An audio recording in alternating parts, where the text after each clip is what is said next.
Good morning.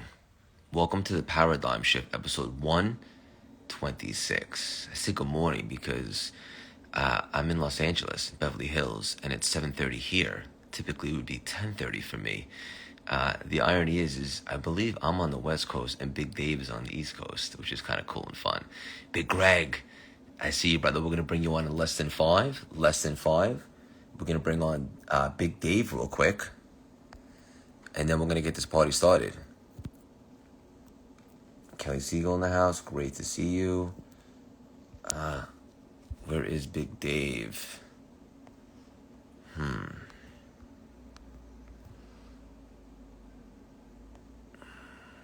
There.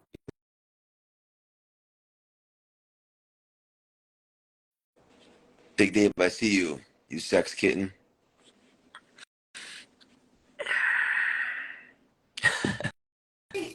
There he is. Hey, buddy. How you doing, handsome? Congratulations. I'm with Dr. Sean Gill, who says thank you for your book. Here, give him the thank you. There they are. I love it. He's reinventing himself. And rightfully so. We all should be every day. Exactly. I'm reinventing Instagram here with Paradigm Shift, episode 120. What? 6.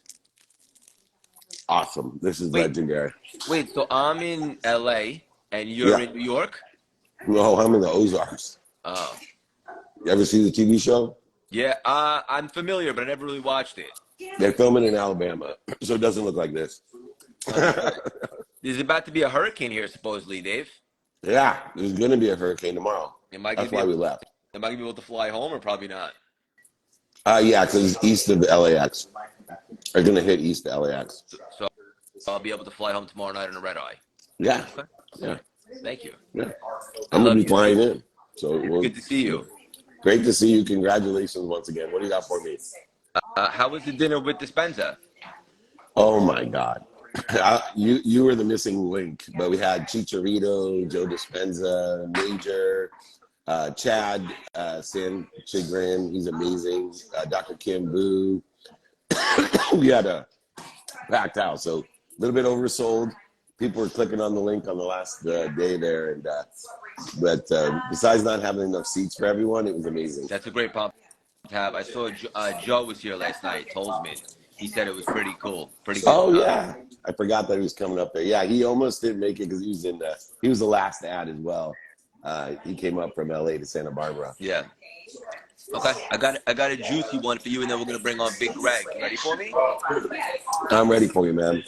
What does the word guarantee mean to you? For me, it's being able to not only articulate value to exceed what we're asking for, but to actually back it up and give the value and replace any value, perceived value that's not received that was promised. Pretty straightforward. It's all math to me, right? If you're going to guarantee someone, then make sure that it's a perceived value beyond even the hard value or bottom line. But that word means something to you in general. It means everything to me. It is, for me, it's the litmus of everything I do. And so I do not want to receive value if I haven't given that value or equal or greater value of what I promised. Yeah. You look super handsome today. I have the ferocious Buddha hat on. Rightfully so. I'm going to bring on Big Greg. Let's get this party started. Awesome, man. Let's make it happen. I will now be the third most handsome cat on the floor. You're too kind. What are you nibbling on? What are you eating over there? Anything good?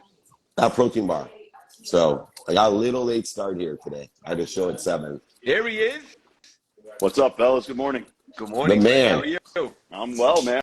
I'm well. I'm listening on you guys. I like your definition of guarantee. I love that. Sweet. Yeah, it's great to see you, brother. Thank you for hopping on. And for our audience and community that might not have been familiar with Greg, do a deep dive, play catch up, check out all the awesome stuff he has going on. We're just going to chop it up and have some fun today. I was checking out your content, Greg, which I would suggest everybody do. And one thing that I saw that you write, and I think Dave will relate to this too, is you said discipline equals freedom. Is that right? Yeah, 100%. And I love that term because people will be like, wait a minute, those are opposites, right? If I have freedom, then I don't have to do what you tell me to do. But I think it's the exact opposite. See, in my life, if I don't stay on task, then I'm not going to finish what I need to get done. And I believe that time is obviously finite for everybody, but it's valuable. And if I don't hold myself to a disciplined outlook on life, and I don't prioritize what's important, I don't have the freedom to enjoy the things I want to do once I'm done my work. So if I am procrastinating, if I have ADHD with my life and I'm doing a little bit here, a little bit there, only when I feel like it, and I don't hold myself to that discipline, then I'm not going to get to enjoy the freedoms of life because I'm not going to get anything done. And even more important to what you had said, Mike, I'm not going to deliver when I do something. I'm not going to deliver on my guarantees. So that's the way I look at it. Dave, same frequency? Yeah, for sure. And, talking about first freedom is described perfectly in this setting as options, opportunities, touches of favor. When we're free, we have so many options, opportunities, and touches of favor. And what occurs when we have all those to most people is they actually, because they're not disciplined, because they're not consistent, they don't know how to prioritize. See, prioritization is the antidote to procrastination and to feeling overwhelmed, because if you know what's important to you in a trajectory of where you want to be or better, you're just going to continually go down the list and deliver again and again in a productive, accessible, and gracious manner, which gives you more options, opportunities, and touches of favor, which gives you a greater sense of freedom that I don't have to do that because I can do this, this, this, or this. And that's truly freedom. And that's where economically people get confused. Yes, money provides freedom because money itself gives us more options, opportunities, and touches of favor in order to effectuate. But even if you have money, you don't necessarily have freedom unless you have discipline or consistency to prioritize what's important to you to spend your money. So people end up spending money on shit they don't need to impress people they don't like because they're not disciplined and consistent. So good. And a good way to do that is when you're prioritizing, create a value system. Like, what do you hold in highest value? And then maybe, major in the major things. Don't major in the minor things, right? Yeah. And I think some people ask all the time, especially in the fitness world, how do you stay motivated? And people who have been successful will always say the same thing. Motivation has nothing to do with it. And the discipline of this is important to me, so it's going to trump whatever is below that. Sitting down and watching this TV show is not as important as me staying at the peak performance that I want physically. So I'm going to get my workout in first. And being able to do that trumps your motivation. You're not motivated most of the time, but it's easy to stay motivated when you have your discipline in place. I think that's the biggest misconception of really high achievers. People think that we're always motivated, but that's not always the case, right, Dave? Yeah, it's not. And motivation and inspiration are separate, right? Motivation will get you up, get you started, get you back up when you get your ass kicked and get you back started. But it's that discipline and consistency that gets you there. It's the inspiration. It's understanding the non-negotiable of health, for example, and being able to prioritize it as if it was the most important meeting of your day. And that's the way what gets me up is two things. So I work out minimum 1 hour a day on my health. And I'm not motivated every day at 4:30 after I meditate to get to the gym. So I use my motivation to say, first 5 minutes suck of everything. I can quit after 5 minutes, and nobody quits after 5 minutes, especially when you start working out. So, being able to go ahead and keep that perspective that I'm motivated just to get up, then I'll be inspired, and that'll get me there. And I can identify anything getting in my way of inspiration. But a lot of people will not make it the most important meeting in their day. They, whether it's their family or their finance or their workouts, and they end up wondering why they're not where they want to be. Yeah. So good. I love this. There's so many places we could take this conversation, but I wanted to make sure I hit on this. Greg, I saw you talking about doing an energy audit, and I thought that was really powerful. Tell us what you mean by that, and how can people listening apply that? Yeah, it's interesting. This conversation is happening at a very interesting time in my life, because throughout my life, whether it's my career as an athlete or now as a coach and a mentor, I have always taken things personally.